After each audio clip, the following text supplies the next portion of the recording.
Hello, everybody. You are listening to Profoundish. I'm your host, Alex. Today, I will be joined by Weston as we talk about band. We played in band together growing up, and we've got some musical stories to share.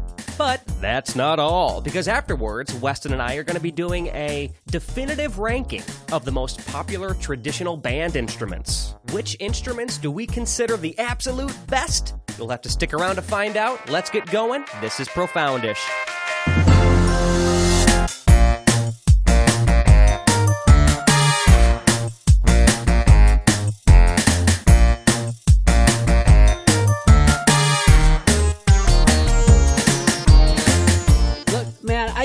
I can't help that I live on the straight and narrow. I'm just not a very dirty man.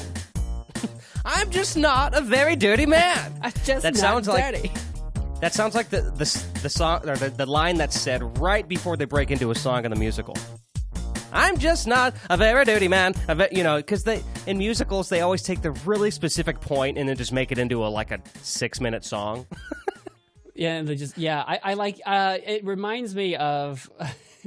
What's it called? I think I've talked about it to you either on the show or outside of the show, because it's a movie. It's not a show, it's a movie, but it's in 2 parts. It came on 2 discs.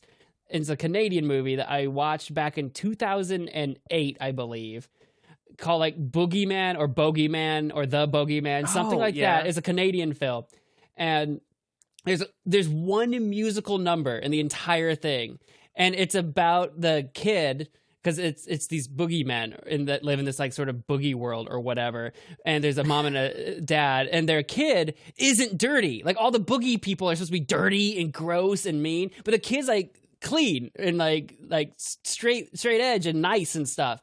And they have a whole musical number about how he's not a very dirty boy. There's a line in the song that goes, bogey boy, not a very shiny boy. Interesting. And this movie was this American? No, it's Canadian, but we rented it. Canadian, sorry. I think maybe from Family Video or something. We watched it as a family because this was in between the time of moving between houses. So I was actually living at my grandma's house.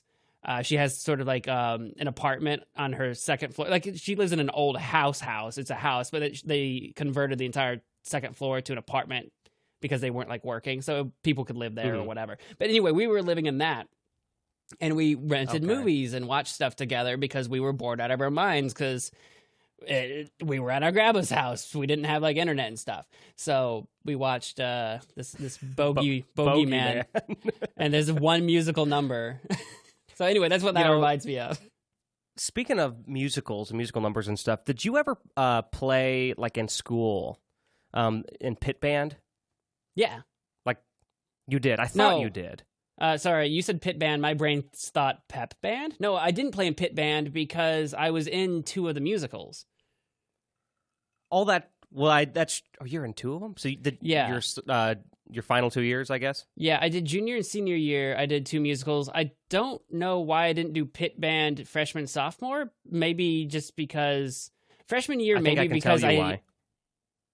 Oh, wait. Because I'm not sure. Well, I know, at least for a while, you did some sort of sport that interfered.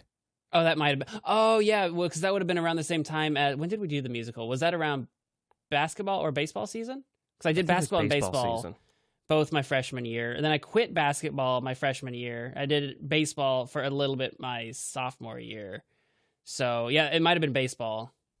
Because I just remember, I just remember, a coach and our one of our musical directors, always having these kind of friendly but kind of not arguments about, well, your so and so players your baseball players are always late to this, and he's like, well, yeah, but I don't want to take them out of practice to go to this musical thing. There's always this back and forth.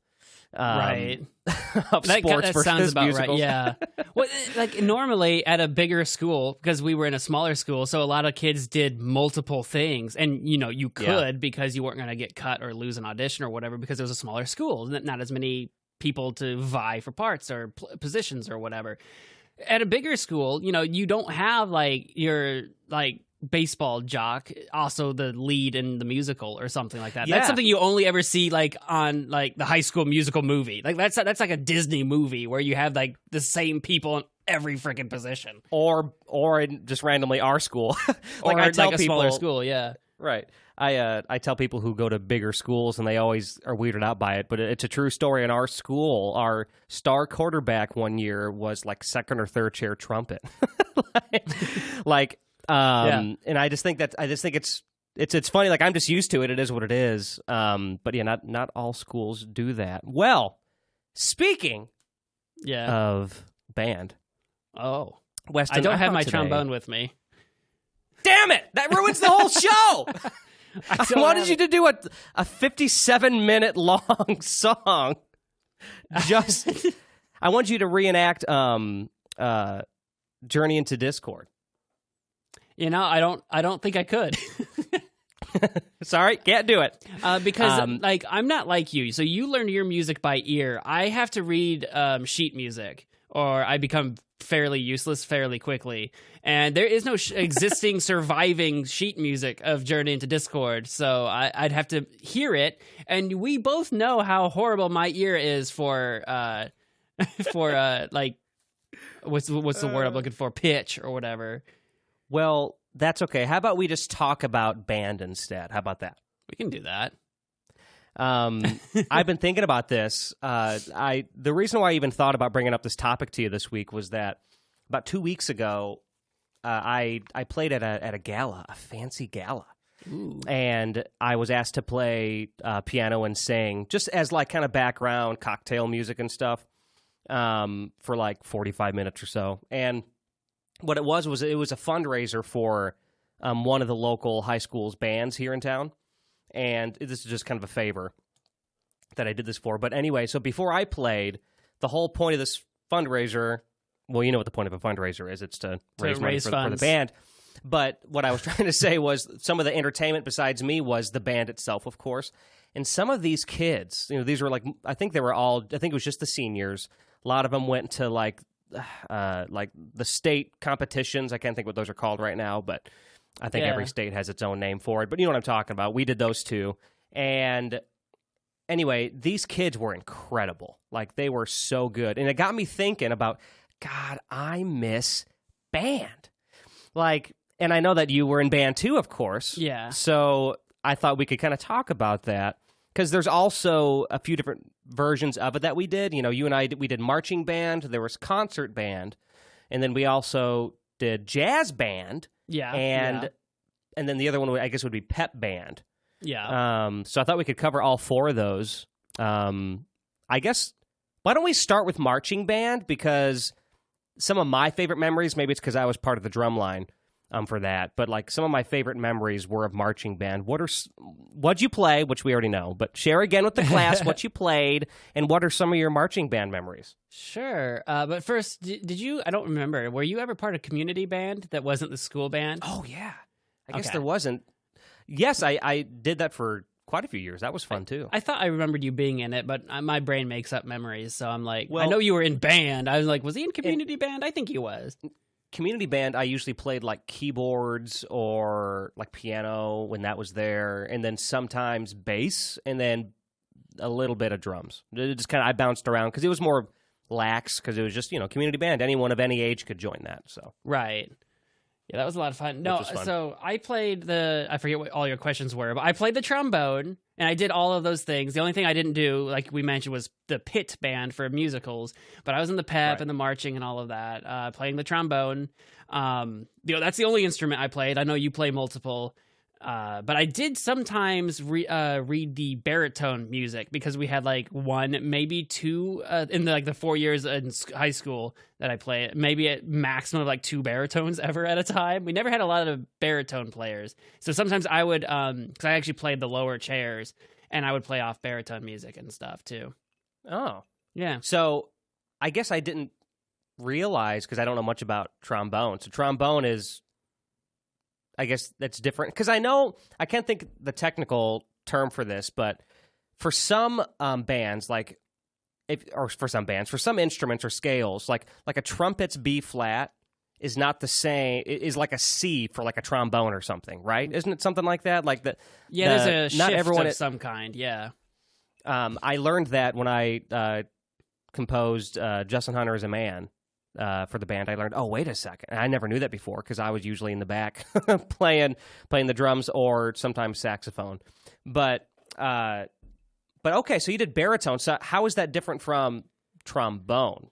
It's like, I mean, it's just lower, really. Like I with the trombone, you don't have to really change much with, like, I don't have to retune the trombone or whatever to play baritone music. It's because it's still in bass clef, and it's okay, just lower on the scale than trombone usually is. So I see what you mean. Okay. Yeah, I was pretty flexible. I was pretty versatile with playing high or low. So the way our chairs set up was that first chair trombone usually played the highest pieces, and I didn't like doing that, so I didn't really compete for that. But I actually liked playing the really low stuff. So I was always like last chair in the trombone section because I would play trombone music, or I would switch and also play baritone music if needed or whatever. I liked playing the lower stuff. So, the stuff that's like not 6 lines, but like 6 spaces under the actual staff, right? The really low stuff I could do with the trombone, which was kind of fun because you kind of have to like, cool. You kind of have I don't know what the word is for it. I'm going to be called out with some trombone player or something, but like you have to puff your cheeks out a little bit different to get more air in your mouth to like kind of get lower. And I don't know, it's just there's probably something you do with your chest too that I just did subconsciously or whatever, but you have to like really get lower with the baritone stuff. But I could also like tighten up and do I guess it's the way you do it, tighten up, because if you're doing the higher notes in a trombone, you have to really flex your cheeks, like really pinch. Actually, playing trombone is a lot of mouth workout if you want it to be. It looks like it. I have a little experience, once again, with like the reeded brass instruments, like I said, sax, but that's a different mouth style of playing than like like a trombone or a trumpet or or a tuba. I guess probably it makes sense. The lower the instrument is, probably the harder it is to really get that air to come through the right way and position your mouth right. If I were to guess, that makes sense. Yeah, I always thought it was harder to do the higher notes myself, but I think that also comes down to personal preference and then just maybe your build and your practice or whatever. But right, I was thinking about this, and one reason why I wanted to bring this up was because I don't think I know your trombone origin story. So I'd be curious to know what landed you on that. I want to but right before that, I want to paint a quick picture for me, and I'm assuming it was similar for you. You could kind of have, at our school, you started band in 5th grade. Now, did you start in 5th grade? I did, yes. Okay. So I did too. Now, so I know at least for me and the kids surrounding me at that time, it was kind of like pick your top 3 instruments that you'd like to play. Like before you even touch the instrument, right? Just write down or mark the 3 that you want. Remember it being 3. And I can't remember the 3 that I picked. I think it was drums, saxophone, and trumpet, I think. And I remember that drums were the least, like I did not want to do drums. That was not interesting to me at all. I wanted to do saxophone or trumpet. And then I remember our band director, he sat me down, I'm assuming with you too, but I guess I'll hear your story in a second. And then I played each one a little bit. And then just to kind of get a feel for it, I guess. And then the final one, so I did the trumpet first, and I can't remember how that went, or the saxophone. I guess I just hit a couple notes. Saxophone sounds terrible if it's played incorrectly. But then he said, okay, he said, you also want to try drums, so repeat this beat after me. And then I would just, I guess I repeated the beat better than I did any of the other instruments that he asked me to do something with, so I ended up doing drums. Was your experience similar, and do you remember what the instruments were that you wanted to play? So we are going back into elementary school, which is an era and in my your life memory's where bad. My memory is very phasey, hazy. But I do remember doing this. So I don't know. I don't remember all the details, but I do remember making that trek from the elementary school across the street or the high school to actually practice or try out for these different instruments. Like you said, I don't remember being told to pick a top 3, but I remember picking instruments that I wanted to try. And like you said, I remember being sat down and trying a few instruments and deciding what I liked. I don't actually weirdly remember trying out for drums, but I think I must have, because I vaguely remember doing a sort of keep the beat exercise of some kind. because obviously that's Okay. very important for percussion. And I was like god awful at it, so it didn't happen. We're lucky I even got to the point where I could play an instrument at all because I couldn't keep a beat. I know I tried for a saxophone. I don't remember which. I want to say like alto or something like that. But the reed tickled so bad, I just couldn't. I couldn't wrap my brain around it. I just tickled. It did. I couldn't play the instrument without laughing at it, and it just wasn't going to happen, right? And I think I tried a trumpet, but honest to God, the mouthpiece is too small. Like my mouth is just too big. I ate the thing, so I landed on trombone, which when I tried it felt really like different because I was. And as a little bit of pretense here, there's not a musical bone in my family. My parents didn't play an instrument. No one in my family plays an instrument. When I came to my parents, like, I want to try out for band, like, I don't think they had expected that. Like, I don't think anyone was like, oh, yeah, Weston's going to be a band kid. Right. Right. At fifth grade, the one thing I wanted to do, like, in my life was, like, become a professional baseball player, right? Like, that was, like, where I was at, or an astronaut or a fireman. You go through all your kid stuff. But, like, band came out of nowhere, but all of a sudden, fifth grade rolls around, they're like, oh, yeah, let's try, you can try out for band. And I'm like, yeah, I want to try out for band, let's go. So I fell on trombone. And it just felt like the brass instrument didn't tickle my mouth, and two, like the mouthpiece even fit my mouth.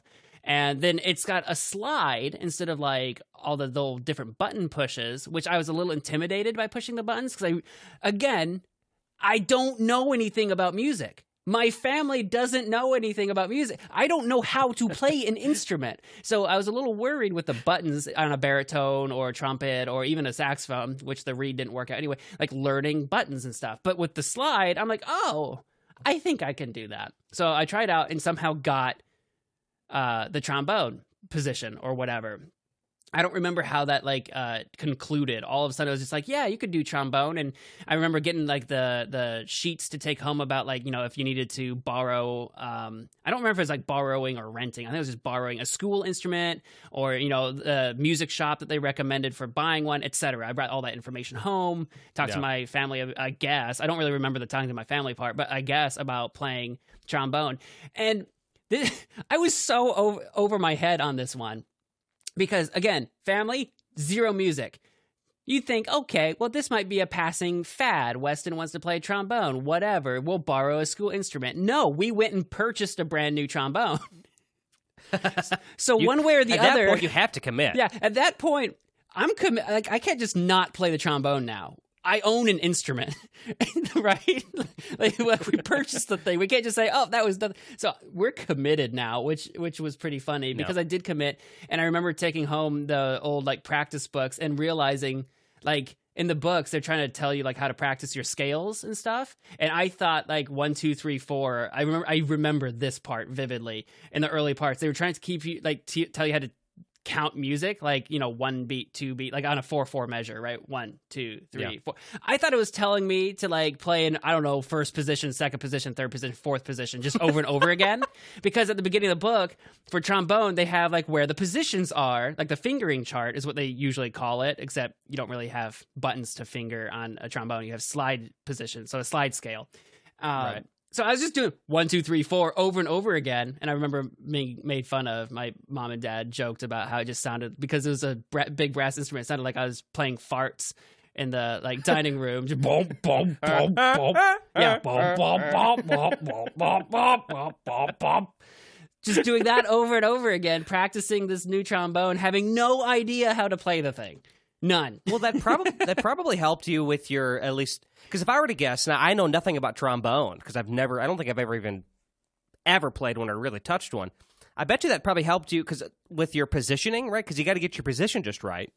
Yeah, there's not a lot of room for error with the trombone. You have to do that, and then a lot of people don't realize that you also have to tune your trombone. The back end of your trombone has where it starts to turn and loop for the first time. You can actually pull that out or push it in further or not to actually flatten or sharpen a trombone. So you have to tune your trombone, and then you have to know the positions on the slide. So I didn't even know anything about tuning at the time, so that was something I had to learn. Oh. Yeah, it's a fun. See, I didn't know that. It's actually a really fun instrument to play. And of course, when you're a kid, one of the first things you learn is how to do the, the little, Well, of course. The down and back, the thing that everyone loves about a trombone. Well, because you can do that. You can slide the note. It's really fun. The trombone is also a very common instrument used in like, "Oops, I made an oopsie" kind of music, like like trombone is always in that kind of music. Exactly, stuff like that. That's very trombone-y. In fact, I remember one of your songs that I made for you. This is all synthetic instruments, but the bum ba da bum ba da bum. There's trombone in that because it just kind of fits. There's other instruments too, but. So, I mean, that's cool. Like, you're sitting there, you're playing your trombone. Now, this is before, for those of you who've listened to the Profoundish for a while, you know that we've been friends for a long time, but by that point we weren't. But we were both at least in the same room. Was band every day? I don't remember how often it was. It wasn't every day. I don't remember if it was like 2 times a week or 3 times or something. I know it wasn't every day because I had to bring my trombone because, again, I bought my trombone. So on band days, I had to lug my trombone case with me onto the bus because I rode the bus. So I know it wasn't every day because I didn't do that every day. But I don't remember how often it was now. Well, I don't have many memories of band at that age other than learning the drums, but it's funny because I've told the story numerous times in other places. I ended up falling in love with drums, and they're still like my favorite instrument to play. But that being said, one thing that I didn't like, you could take your trombone home. Even if you didn't own it, you could rent one from the school, like we said, or whatever, and still take it home. With drums, they gave us practice pads. And no 10-year-old, 11-year-old kid wants to practice drums on a piece of plastic. It's less exciting. Yeah.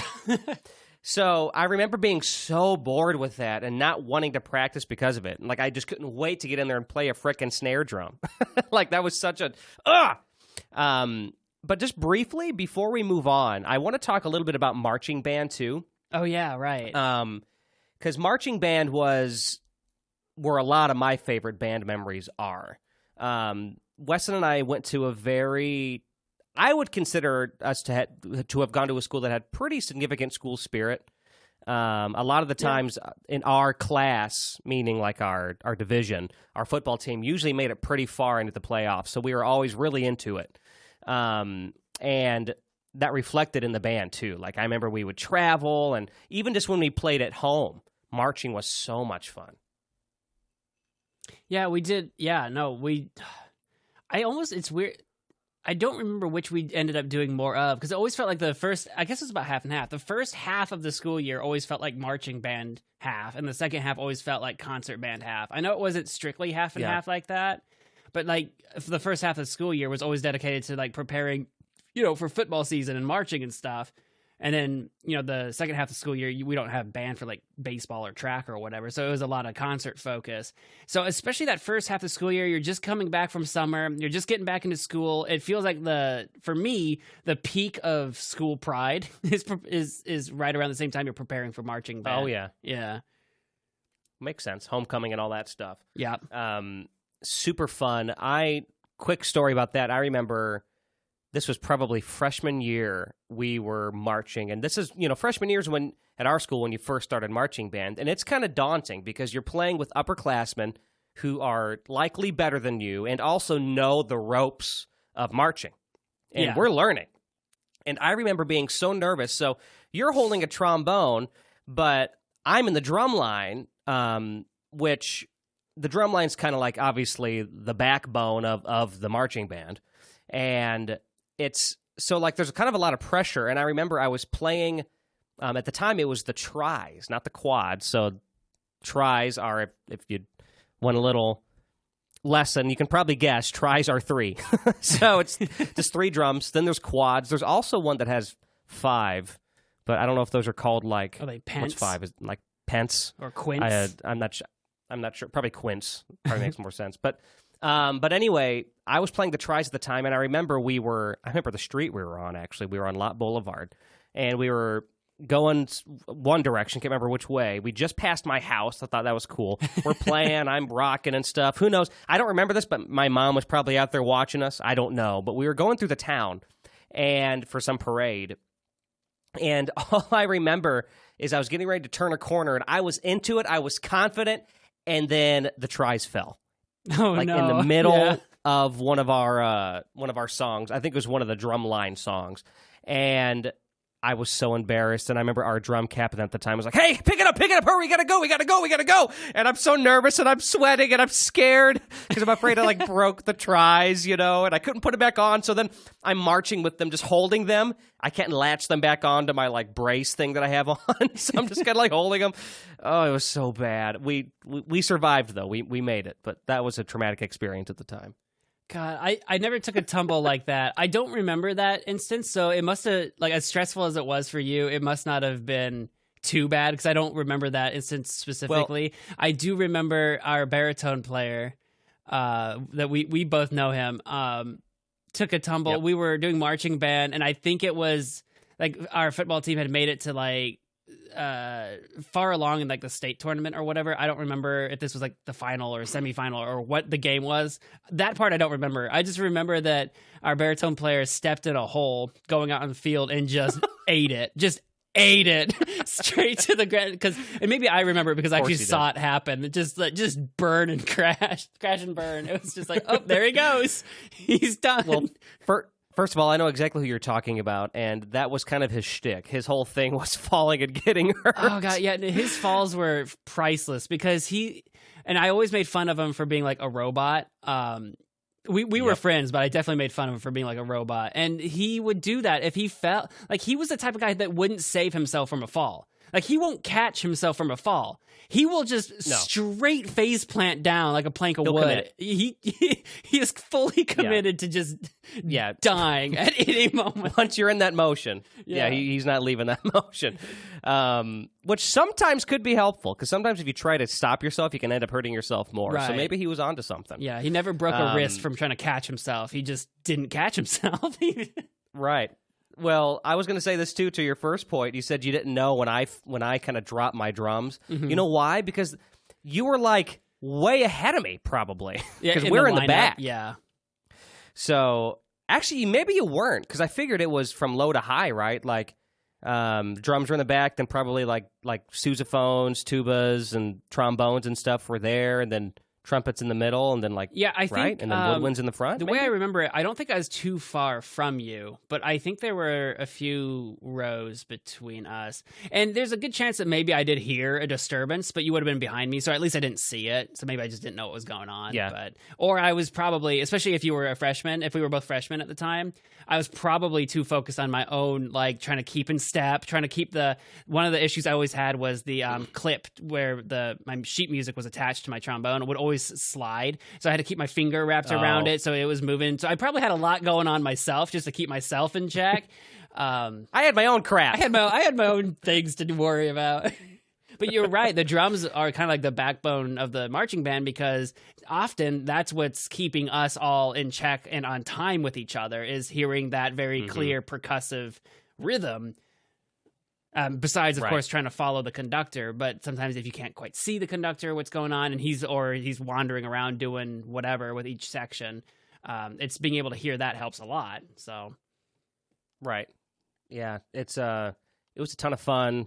I'm trying to think here. Then of course, just briefly, we just want to mention concert band, just for anyone who wants to know the difference, just in case, because some people may not know. Concert band was basically where we would. Other bands that had more instruments called it symphonic band when they added strings, but we didn't have any stringed instruments, so we called it concert band. So it was just sitting down and playing a concert. So we'd learn songs for months, right? We had a couple seasonal concerts, I believe. Yeah, there was a Christmas concert for sure. There was one in the spring. I don't remember what it was called. Spring concert, maybe. So we did a couple school concerts, and we did do the concert competitions. I don't remember what they're called, the regional ones, you know? I don't remember what they were called. Sectionals or something? I don't remember what they're called.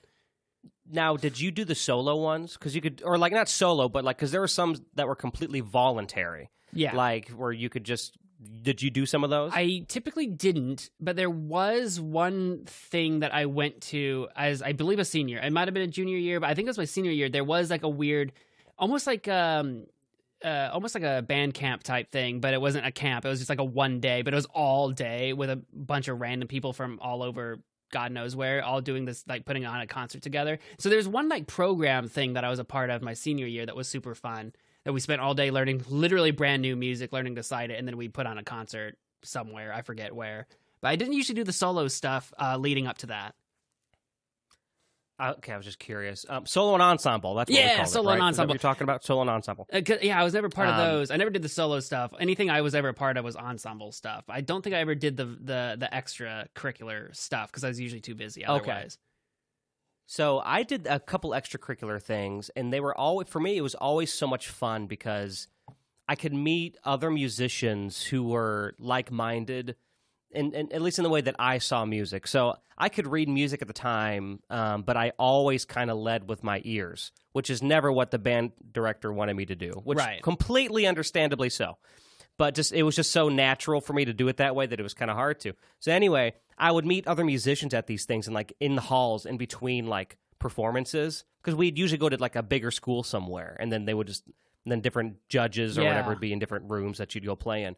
And I would meet so many cool like musicians, and we would like sometimes like compose little songs together. It's so much fun. I remember senior year, our band director kind of really talked me into doing a percussion one.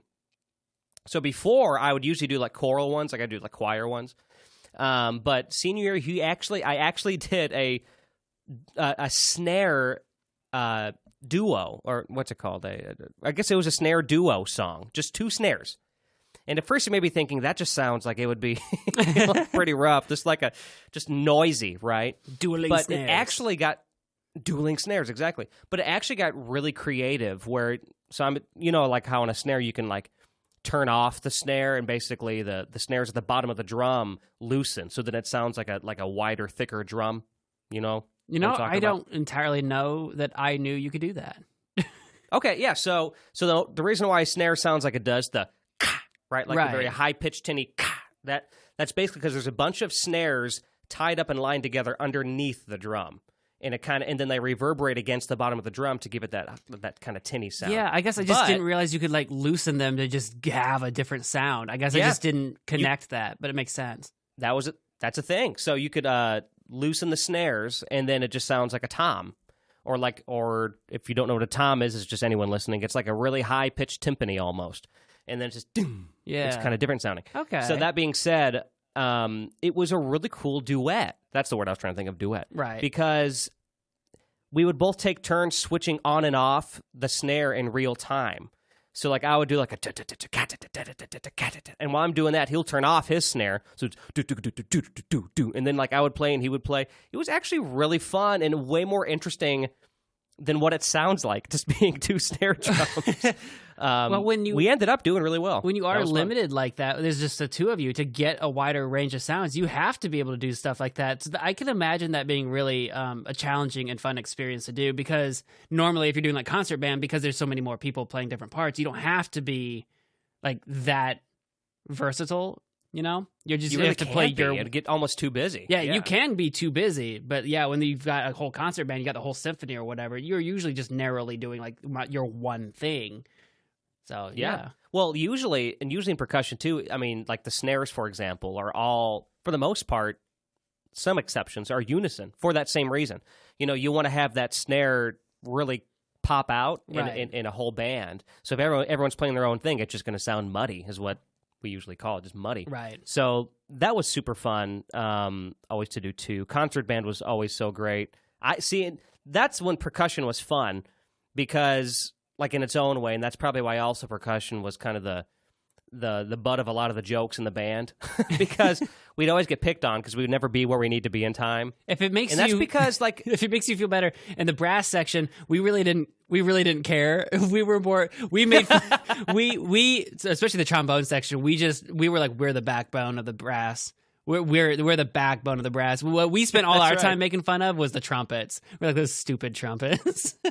That sounds so right. Well, you know what's sad? The trumpets kind of got I guess, the short end of the stick in a lot of ways. Rightfully so, because usually the trumpets think, hey, look at me, I'm the lead. It's like, no, not necessarily. Depends on the song you pick. First of all. There was also just so many of them. Like, we had a lot of trumpets in our band, so there's just so many of them. So, of course, there's more of them to screw something up or whatever. So it was just, yeah, they had a bigger target on their back, to be fair. I had to run crowd control sometimes with percussion when I was in charge of the percussion, like my senior year, because we'd have some of the younger percussionists. So like when trumpets would stand up and play, somebody got a hold of a whoopee cushion in the percussion section. I remember this. And then what they would, and then they would take turns. Like, comedy goes in threes, but they went way more than three. So the first time they put it in front of one of the trumpet players, then they'd sit down. And when we would sit down as a group, no one was playing. That's when you're done playing. Then you sit. So you'd hear, and then they did it and then at first everyone kind of giggled, whatever. And then by like the fourth time, it's like, okay, buddy, where's the... So you know me, I wasn't doing crowd control that well because I let it happen the first 3 times. See, and that was the other thing, too, the trumpets and the percussion, everything was on the other side of the room from us. So, like, in the brass section, we're just like, what the hell is going on that side of the room? Bunch of freaking amateurs over there.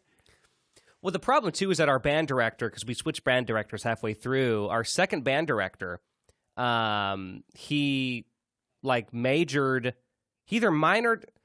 I think he majored in percussion. His 2 were trombone and percussion. Yeah, he had a love for our group. Yeah, we had him our senior year. We had the first band director for freshman for junior, and then our second one was our senior year. Yeah, he really liked the trombone section. He took a liking to us.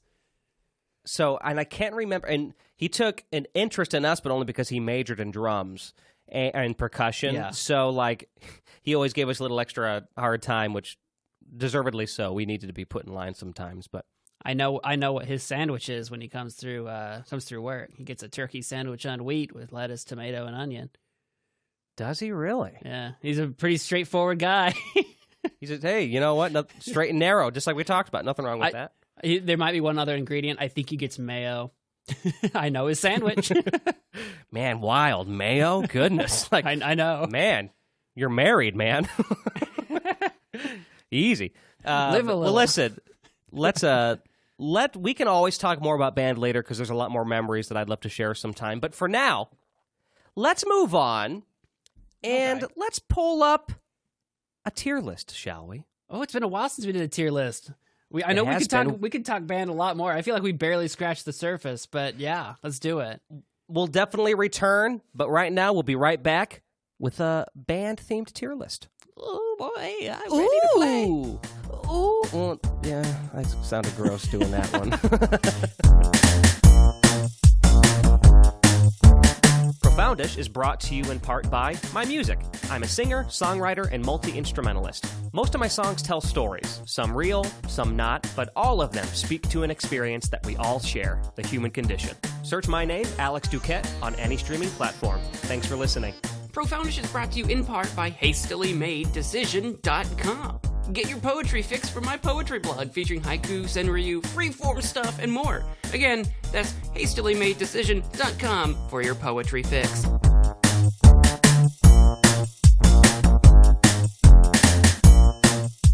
We are back. We just pulled out our old dusty instruments and we're playing them during the break. I wish I could. I already told everybody my trombone's not here at the beginning of the episode. They're not going to believe you. Dang it. Alex is a liar and a cheat, and everybody knows it. Yeah, don't trust a word this man says. He lies as easily as he breathes. And he's got asthma. No, I'm just kidding. Weston, as you can see, there's a tier list in front of us here. Yeah. Now, on this tier list is a variety of band instruments. Not all of them, but a lot of notable ones that I think most people would recognize. Now, we're going to rank these things, but not in the way you may think. In fact, I'm going to give you the options on how you'd like to rank these. I love these all equally, so I was going to have you randomly pick, but I'm going to be so sad if it's not a certain one in the moment, so I'm just going to have you pick, so I can put it all on you. Okay. I think I over-explained that. There's no right or wrong. Just pick whichever one you like the best. Like, you're like, how are we going to rank these? And I'm like, by instrument. Well, no, check it out. So I have 3 options for you. Okay. Here's how are we going to rank these? Number 1, there's 3 options. Number 1. If these instruments were personified, we have to rank them from being friendly to least friendly. So S being the most friendly and D being the least friendly. Okay. If they were personified. Got it. Okay. Here's the second option.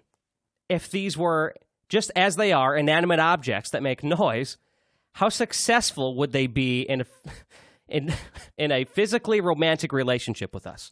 So, meaning all parts of a romantic relationship, the snuggling, the kissing, just being physical, holding hands, right? How would a physically intimate relationship work successful? S being the most successful, D being just very uncomfortable and not romantic. Okay. I don't think you ever survived. I don't think you were ever the same after that weird obsessions episode we did with the guy that likes cars.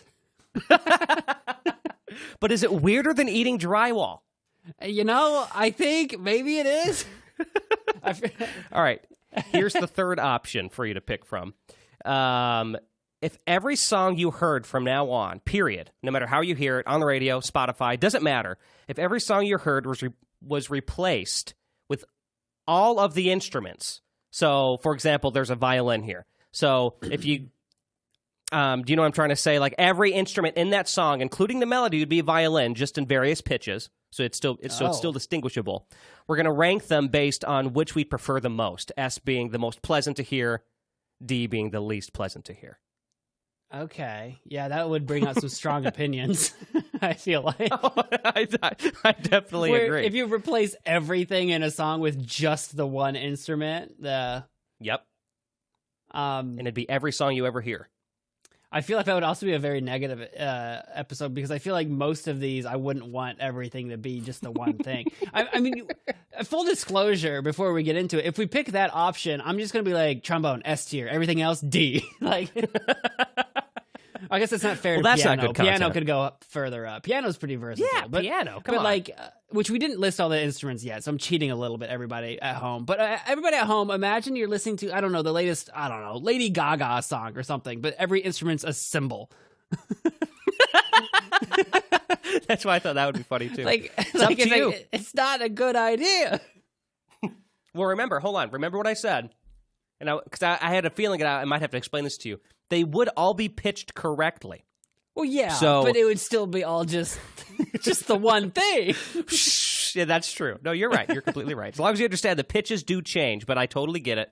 Variety is the spice of life, my dear friend.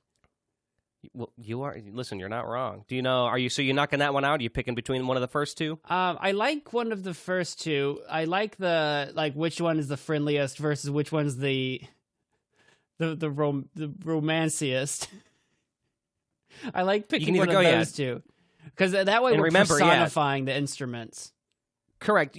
Just to kind of play into it a little bit more, like what would the personality type of a trombone be? Like, would that make it friendly or not? Whatever. So it's your choice, man. What if we combined the two? Right. So like, listen to this. So like, what if we have an S, A, B, C, D scale. What if like B is like the limit for friend zone, right? And anything above that, we want romantic relationships with, and anything below that, you start getting like away from friendship territory. What if we combined it? Okay, so we'll kind of personify them. Yeah, no. Listen, this is our minds coming together here. I don't mind this. I don't mind kind of changing up on this a little bit. So we'll keep them personified, and then S being like, okay, this is getting romantic. Yeah, this is getting hot and heavy. Maybe even thinking about putting a ring on it. Okay, maybe, and then D right? is kind of the opposite. I don't really want anything to do with you. Yeah, like I think S is like hot and heavy. Maybe put a ring on it. A is like you're a fling, like romantically, like you're fun to be with, but like probably not long term, right? Maybe casual dating or something. B is like that's the friend zone, right? Like best friend. B for best friend, right? Yep. But like not more than that. Best friend. C's like, we're friends, kind of like that, like work friend or like one of those. acquaintances, or maybe a little better than acquaintances, but not like great friends. And then D's like, Okay. yeah, I know that person. Maybe that's more acquaintance. Yeah. And that's like non-committal about what your relationship with them, whether you like them or not, right? Like maybe I don't like them, but it's like I know what that is. Okay. And we'll base it off of just everything we know about these instruments, plus and using that to personify them in our heads, and then just kind of see where they land. I like this. Look at that. We kind of came up with a fusion of both, so it's the best of both worlds. I like it. It's the best of both worlds. All right, well, I guess let's get going. What I'll do is I will read these off really quick. There's only a handful. Behind the scenes, Weston and I always go, okay, we don't want too many for tier list because they always go forever. And then I'll do I only got 15. It shouldn't be that bad. And then it goes for 50 minutes. Right. Well, it doesn't help that we've just been talking about it for a long time. So we haven't even started. Let's get into it. What instruments are we looking at, Alex? Here we go. Here's what we got. We got a bass drum, a big old bass drum. We have a cello. We have a clarinet, a flute, a French horn. That's a marimba. And then we have a snare, a trombone, a trumpet, a saxophone. We're just going to keep it vague, just saxophone. Sure. Tuba, violin, piano, and cymbals. That's what we have. All those are pretty big staples in a concert / symphonic band, I'd say. Yeah. Obviously, it's not everything, but yeah. Yeah, there was quite a few that I did remove just because some instruments, like for example, I mentioned marimbas, xylophones are similar and bells are similar, but they're not the same, and it just kind of gets redundant. So yeah, when you said marimba, I had to squint, and I'm like, oh, I thought that was a xylophone, but then I was like, oh no, I guess it's not. But they do look so similar. Yeah, they're similar. Okay, well, let's start. We'll just start in order here. We've got a bass drum. So, bass drum personified. I don't know how you picture this, but I'm picturing kind of like I see it two ways. Because first of all, I think of the boom. If you hit a bass drum and don't mute it, it rings forever and it's low. Yeah. So my first initial thought is kind of like, maybe he's kind of angry and you want to leave him alone. But then I also think Gentle Giant. Yeah. So I'm not, I want to hear your take on this. That was my thinking too, is Gentle Giant. I'm thinking this is this is your bro, dude. This is a buddy. This is this is the guy that I imagine from Camp Nostalgic. What were their names? I think was his Bo, the big guy. You play the other Billy and Bo. I think you play Billy. Bo's the big kind of slower, quieter guy, and you play as this skinny, smaller, fast talker. So I'm imagining bass drums like Bo, the big buddy that's just lovable, and he's loyal. He's loyal. He'd do anything for you. He's for me, he's B territory on this list because he's best friend territory. You know what? I agree. We both kind of felt that at the beginning there, which is cool. So. Just, hey. That makes sense. Okay. I totally agree. I have nothing else on that. However, I already have an opinion about cello. I feel like cello's kind of a little conceited. A little bit. A little bit type A personality. Yeah. I don't know where on the list here. I mean, I would say either D or C. I definitely am not interested in a romantic relationship with a cello. I just feel like they would be too snooty. They'd be too judgmental. Not really my cup of tea. It's not really romantic to me. Yeah, cello was an interesting choice because I expected violin to be on this list, and it's on this list, so we'll come back to that later. So when it comes to stringed instruments, cello is very similar to me with violin, but for some reason feels very different, especially when we're trying to personify them. When we're trying to personify them, I get what you mean with the snootiness, but there's something about cello, for me, that feels like I actually don't like the word snooty, but I can't think of the better word right now. They're snooty, but they've earned it. They're type A. Hey, listen. You know what's funny? I was about to say, I feel like they're wise.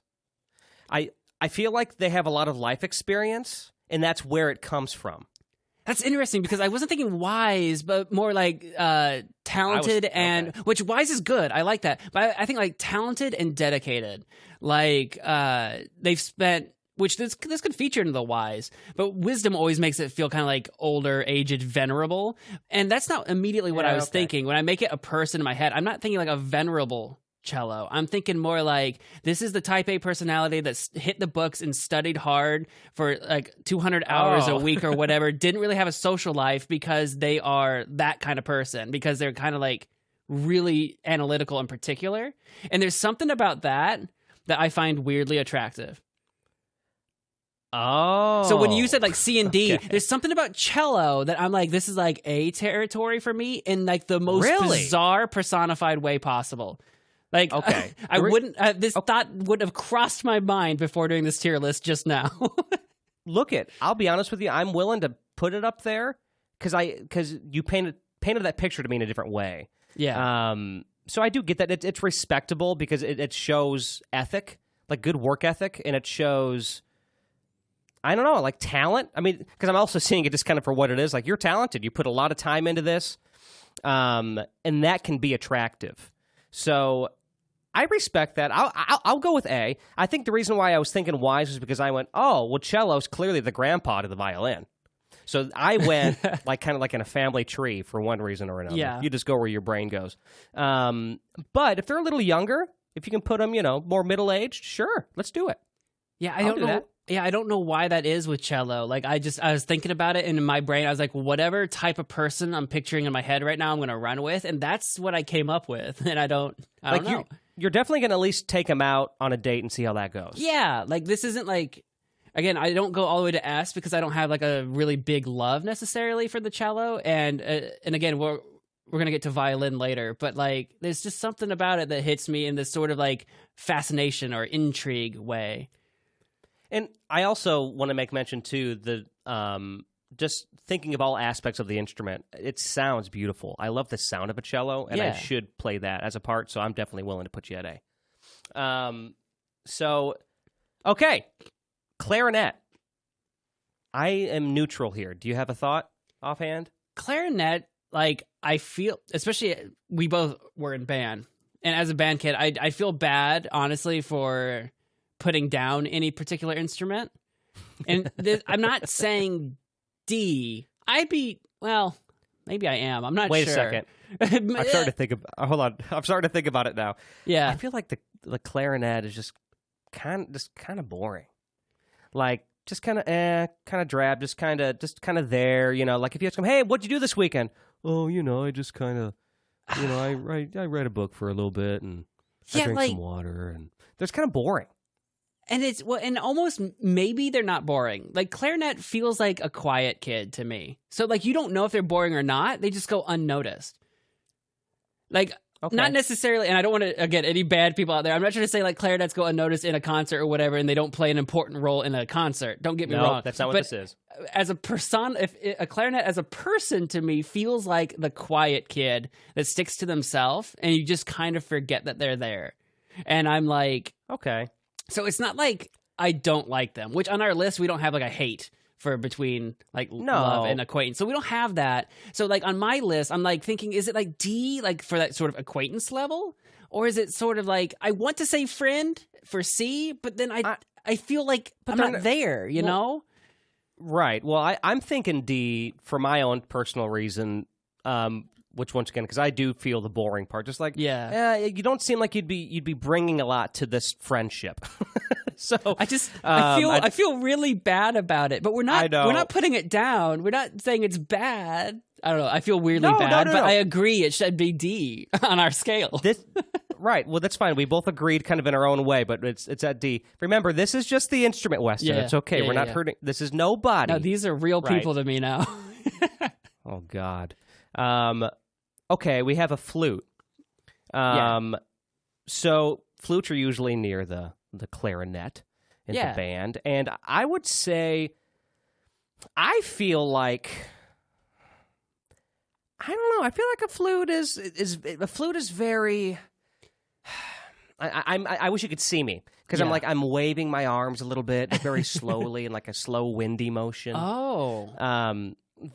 To me, a flute seems very kind of elegant. See, I kind of had a different idea. I actually when This I is think interesting to me. flute, We're so off on this. well, yeah, This is we're a interesting. little bit different here. When I personify flute, I actually think of imagine a really bubbly and more easily excitable personality. Kind of giggly, like a giggly, kind of happy, like maybe even a little flirty. Really? Yeah. Okay. Kind of like, one of those people that's like a person who's kind of overly friendly with people to the point where there can be mixed signals there.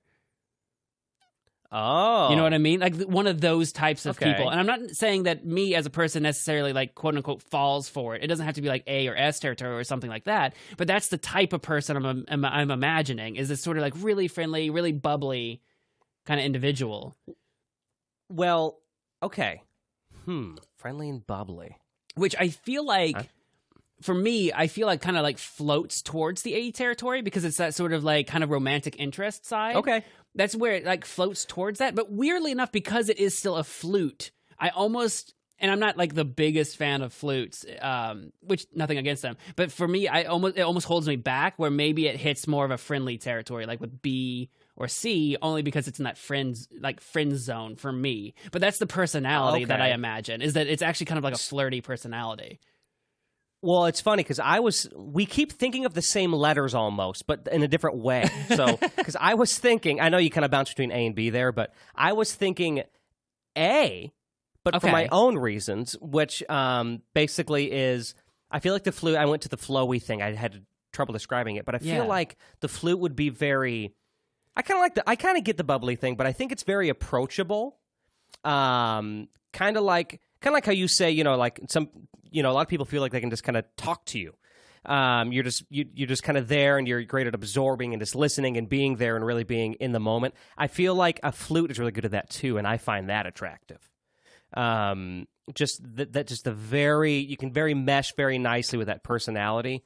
And for me, and maybe this is just me particularly, but to me, the flute is also slightly, I'm straight. Not everybody in the world is straight, but I'm straight. And I kind of put it I picture feminine, too, in that.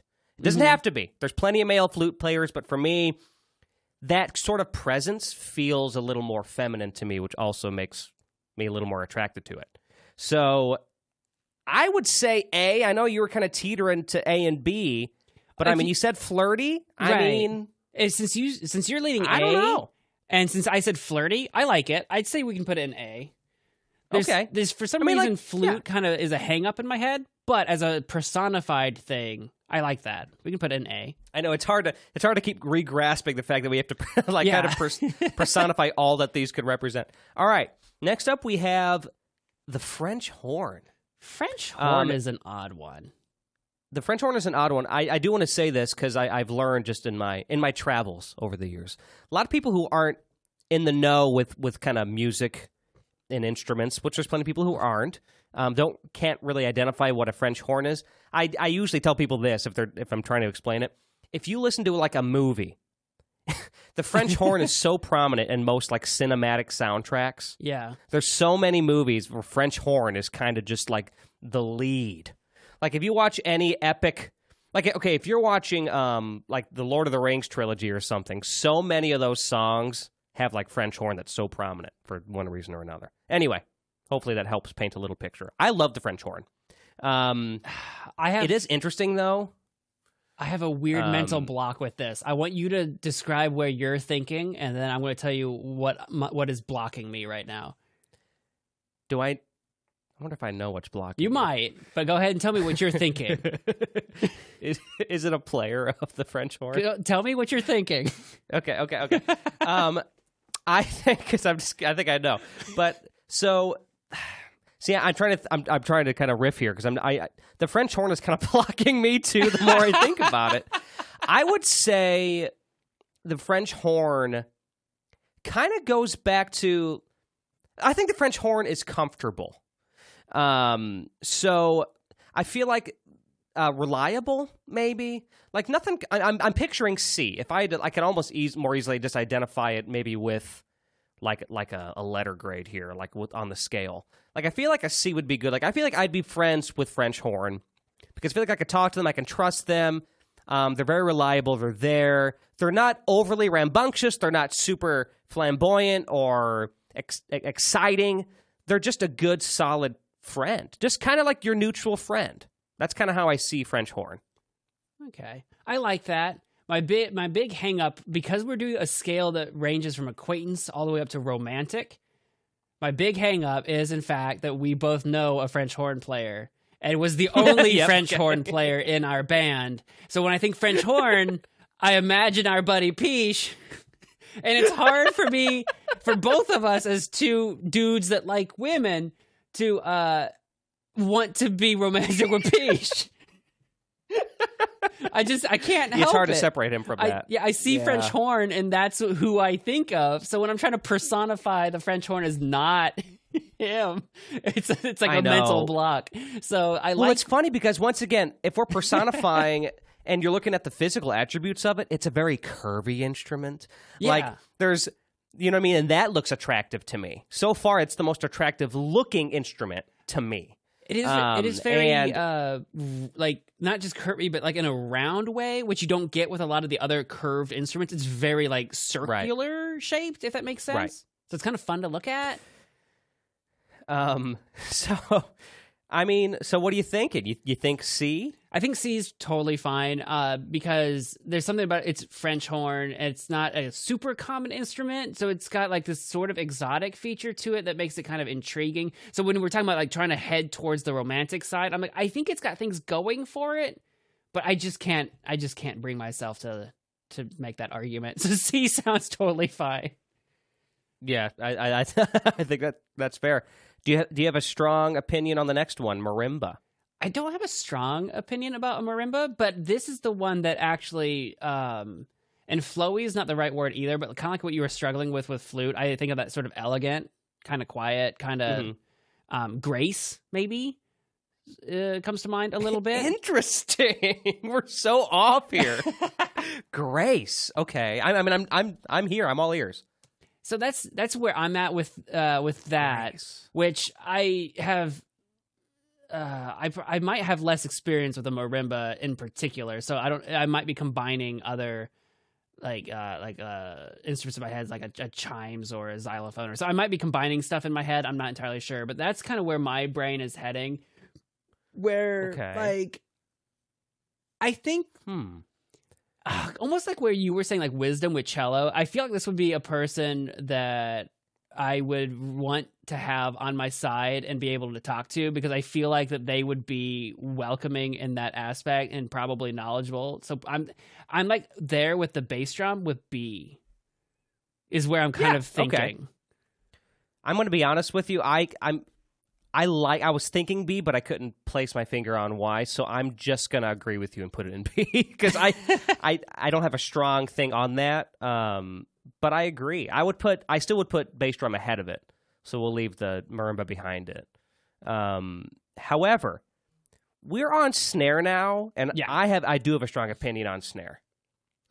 I feel like snare is like, hey, look at me, look at me, look at me. I'm so awesome. Attention-seeking hog. Oh, okay. And that's why I'm thinking probably D. Like, I don't really want much to do with you. That's how I feel about snare. No, for the record, musically speaking, I love the snare. But I played the snare, for God's sake. But I feel like the snare itself personified is like, hey, I'm loud, I'm a little annoying at times, and I really want attention. Yeah, I see where I almost thought you were going to go the other way with it, just because you did play the snare a lot, and maybe that would come up. But with the personification, you're kind of right. It makes me think of like those lap dogs or whatever that constantly need attention and they yip at you all the time. You know what I mean? Look at me. Pay attention to me. Pay attention to me. So I kind of get that a little bit. Where on our scale, it goes into like D, which is where you're floating it, just for that sort of like.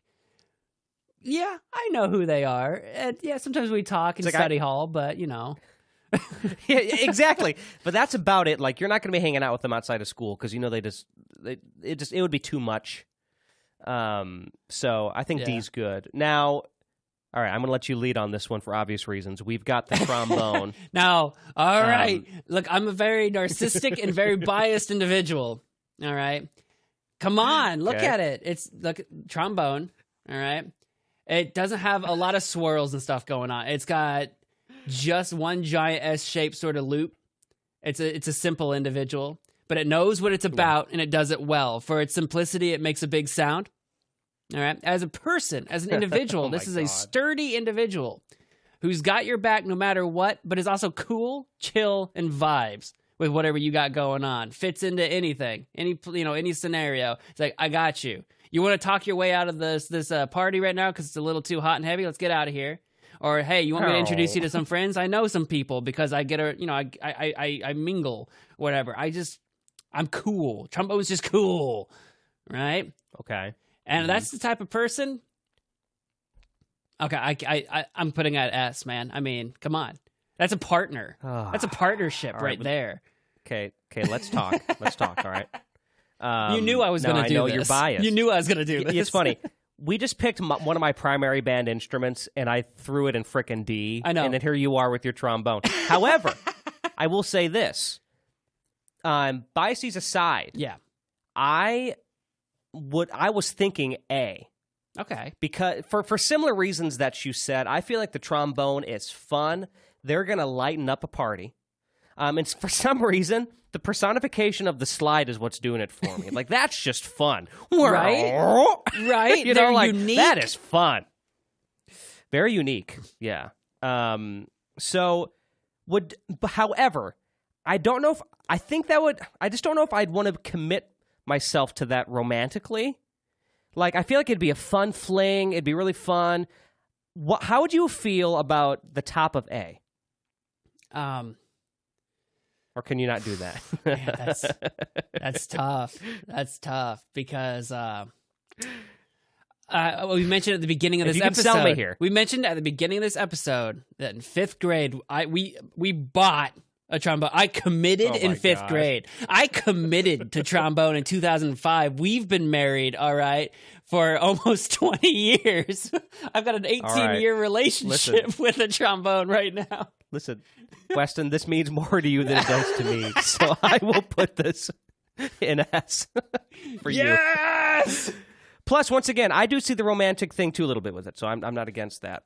All right. My job here today is complete. I can check out now. Right.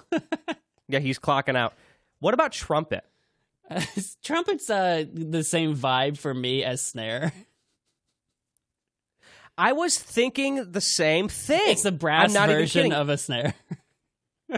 It's like, look at me, I'm loud. Did you hear me? Did you hear that? Did you see what I just did? You know what it is? It's like Squirt from Finding Nemo. Did you see me, Dad? Did you see what I did? Did you see me? And it's like, that's what I think of. Yeah, I saw you. It's like, yeah, you did great. You're I hear great. you every time. Like nobody really cares. Yeah. All right. We're flipping the table again here because we got a saxophone, and I'm kind of going back up to S or A with saxophone. I get it, because same thing with what I said with the trombone. Like, the saxophone, very cool. And I feel like the thing with saxophone is that it's a very stereotypically sexy instrument. So it's got that, like, it is the popular girl or the popular guy in school, right? Where, like, they're hot.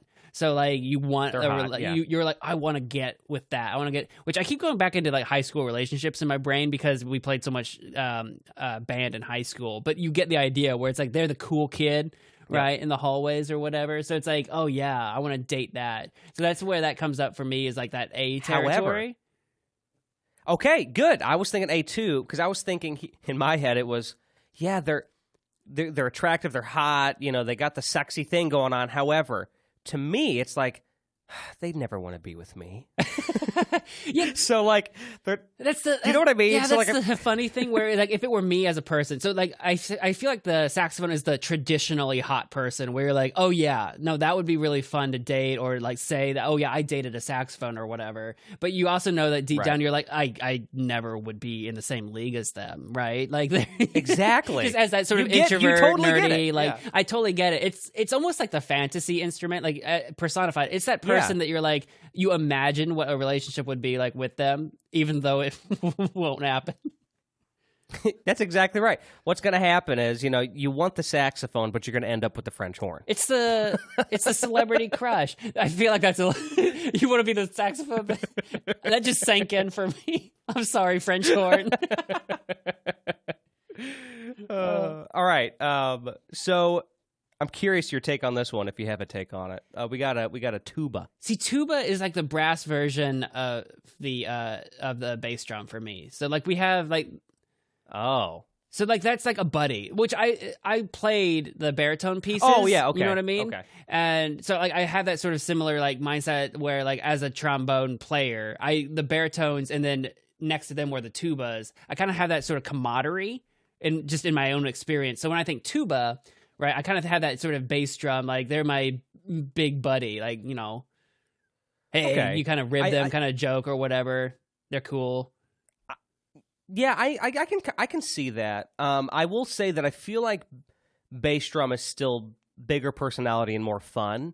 So I would put it behind bass drum. If you had changed tuba to sousaphone, you'd be wrong. Sousaphone's however, having a heyday. No, I know what about you're saying. What about marimbas though? Does it before, after? I think it'd be in between bass drum and marimba personally, but I'm not a huge opinion either way.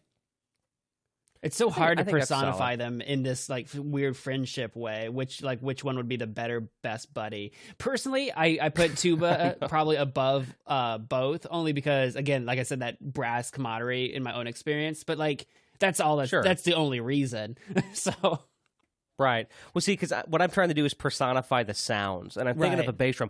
Boom. Mm-hmm. That's just fun and loud and a little tribal. Just it just pulls out something in you, and then you get the trombone. Bum, bum, bum, bum, bum. And with for the me, tuba though, you can just hold that out. You just get the.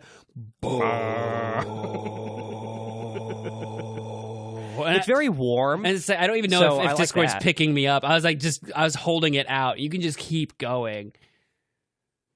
I heard that. That was probably the lowest I've ever heard you speak.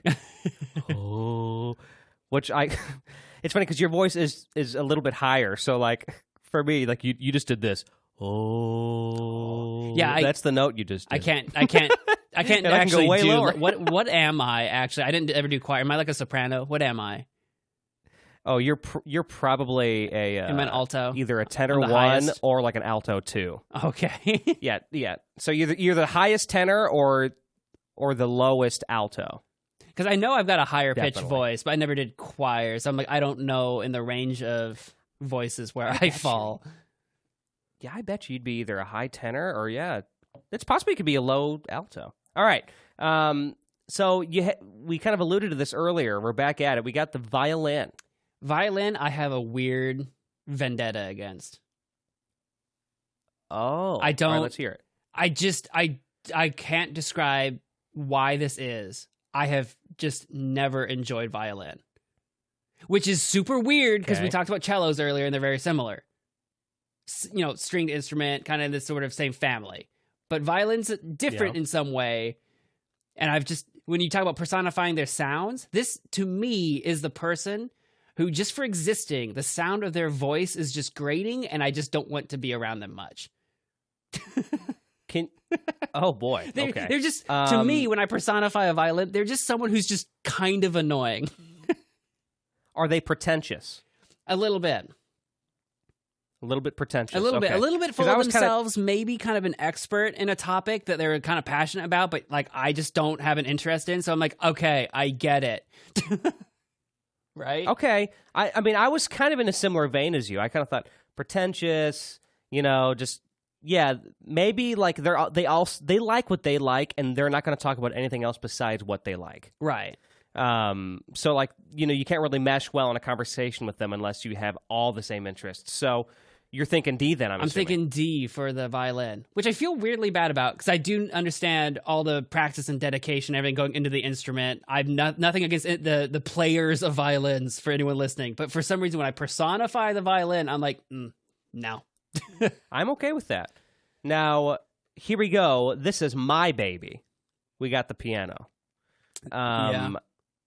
I love the piano. First of all, I love how it sounds, but I also think the piano for me kind of goes back to, well, honestly, this is kind of an interesting thought the more I actually think about it, because I'm trying to separate my love of the instrument for the personifying.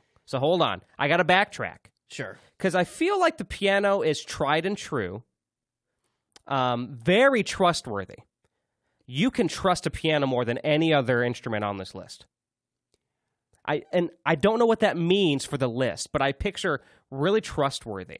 Like, so I don't have this relationship with the piano, but when I think of the piano, the type of person I think of is the very stereotypical, like you see this like in anime or whatever. They're like your best friend growing up turned lover. You know what I mean? Like the girl next door type thing. The person you grew up with all your life, sharing all of your like, you know, experiences, having, you know, sharing your secrets, a person you've been very vulnerable with before and can continue to do so. But then you get older, you get to young adulthood and adulthood where like your relationships start to like change a little bit and you start to see people in a different light. That's like the piano for me. That's that person. So when I imagine like you are very open with the piano, right? This is the person that you grew up your whole life trusting, and then one day you're like, wait, is this the one this whole time? You know what I mean? Oh my gosh. Yeah, I mean you just expanded upon what I said. That's perfect, because you mentioned the vulnerability. You know, like I've shared so much with you, and I'm actually picturing this as a musician too. It's hard to separate it. It's like I really have shared so much with pianos, and I also feel like too there's this, and I still mean this in a romantic way because I'm agreeing with you. You know, I'm thinking up here. Yeah, okay? I feel like but this is going to be your S territory instrument, and I'm going to absolutely give that to you. I feel like there's this element, and I don't mean this in like a like an authority figure way, but I also feel like they'll protect you. Like, you know, I'm looking at this lid here, and maybe like, and I feel like first of all, if I had to hop in there, that lid's going to keep me safe. Well, but I also think about like once it goes back to the trust thing, like they can protect your thoughts, and your feelings, and they're not going to betray you in that way. They protect you emotionally. I really feel that way. Right? They're not the bass drum, they're not the tuba. It's not that they're going to go rock up and beat someone up for you. I mean, maybe they could. No, but like the idea is that they're a different kind of shield. You know what I mean? Right. Wow, look at that. Also, I mean, I would definitely... piano features very heavily in Alex's latest album, Songs from Sangamon Street. Songs from Sangamon Street. Check that out, alexducat.net, and elsewhere. There you go. There's your plug. If you like, thank you. If you're just tuning in, if you like Ben Folds, you should like my album. It's piano rock. It's fun. Check it out. Enjoy it. Also, buy my CD, alexducat.net. Yes. You can click the buy CD, and Weston bought his recently. I did. So you can too. All right, final one. Cymbals. Cymbals. What a weird one to end on. I know. The cymbals. I don't know about the cymbals. Who are you, You know what's funny? My initial thought was snare, but I'm rethinking it. Yeah. Because there's some versatility with cymbals. So if you're personifying all you can do with it, you can hit it with a hard like drumstick, like a 7A, and it's going to be loud. But also, they can be very washy and wavy. So you can take like the mallets that have the cloth on, the soft end, and it's very versatile in that way. I feel like the cymbals, even though at first I thought they were going to be obnoxious, I feel like they're actually kind of the opposite. They fit where they need to fit. And for that reason, I kind of put them in the C area. Like, I feel like they're, like, I would hang out with cymbal. Yeah. I feel like they wouldn't get too annoying. Like, they're a buddy of mine. Maybe I'd hang out with them sometimes out of school. Not best friend material, but definitely, like, I would consider them a friend.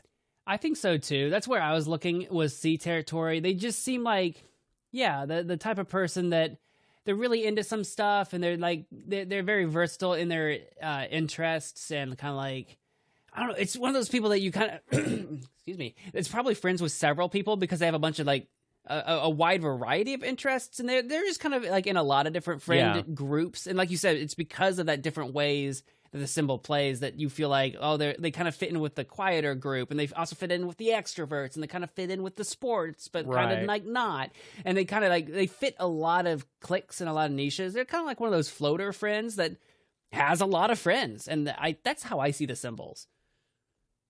I think you nailed it. Yeah.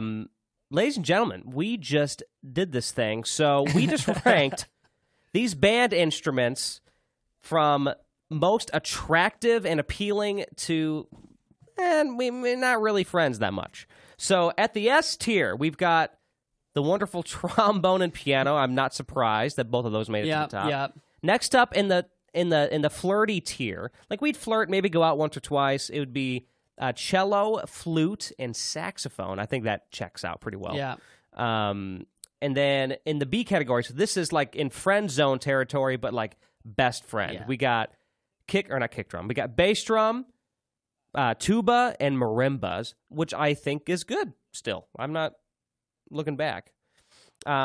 Next in the kind of, all right, we're friends, we're okay category would be French horn and cymbals. And then in the take it or leave it category of D, we have the clarinet, the snare, the trumpet, and the violin.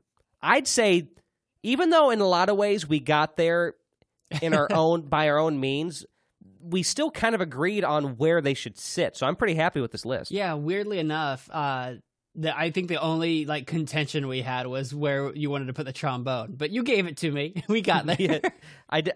It was way more important to you than it was to me. I couldn't, you know what I mean? Like, I just couldn't say no to you. That was fun. We definitely need to go back and talk about band some more because there's more stories to share. But in the meantime, Weston, where can people find you on the internet?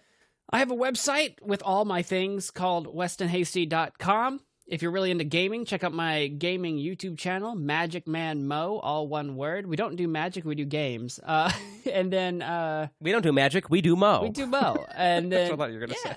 And then hit me up on Twitter and say hi at Weston Hasty or TikTok at Weston Hasty.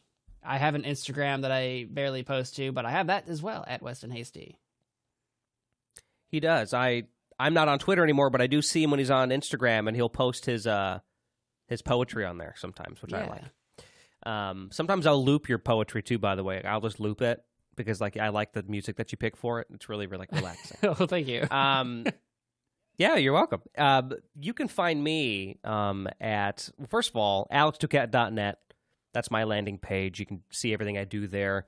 From there, it'll take you to various places, such as my social media accounts, as well as YouTube, which is where I not only have my album for you to listen to, but you can also listen to what I'm most prominently on the internet known for, which is medleys. So I take a bunch of little songs, little pieces of songs, and put them into one big song, and it's usually like TV show theme songs. So check that out and subscribe over there if you'd like. And then Profoundish, you can follow us all over the place. You can listen everywhere too. So if you can listen on Spotify, YouTube, all the other places. So leave a 5-star rating if you can, a comment, like, wherever you're at. Weston, you're better at this part than me. You're doing great. Because I forget everywhere it's at. Hey, if you're listening to this podcast right now, keep doing that. Subscribe to it in some way that you will be notified when more come out every Sunday. And you're doing great. If you're doing all those things, you're doing great so far. And then continue on here and follow us at the social media accounts. We're on Twitter, so feel free to reach out to us there and continue the conversation. It's at Profoundish Pod, I believe. Yep. Same with Instagram. Yep. And TikTok. Actually, while we're at it, too, it's also on TikTok. Yep. So check it out if you want to get little snippets. Like if this is your first episode and you're not sure if you want to keep listening, well, first of all, keep listening. It's simple. But if you just want to sample, head over to one of our social media accounts. We have little shorts, and you can listen to different clips of us giggling and goofing off and stuff and see if it's something for you. But yeah, definitely while you're here, though, give us that rating. That'd be awesome. Or just go back to episode 0 and watch that. Watch us or listen to us literally invent the podcast on air. It's so cool that we have that on air, too. That's awesome. All right. That's it. Yeah, that's it. I'm gonna go get your trombone for you and then make you play it. It's a long drive for you. I don't care. It's worth it for music. All right, we'll see you in 14 hours. All right, see you in 14 hours. All right. Also, everyone that's listening, I'll see you in 14 hours. That's a threat. Goodbye. Oh, God. See ya.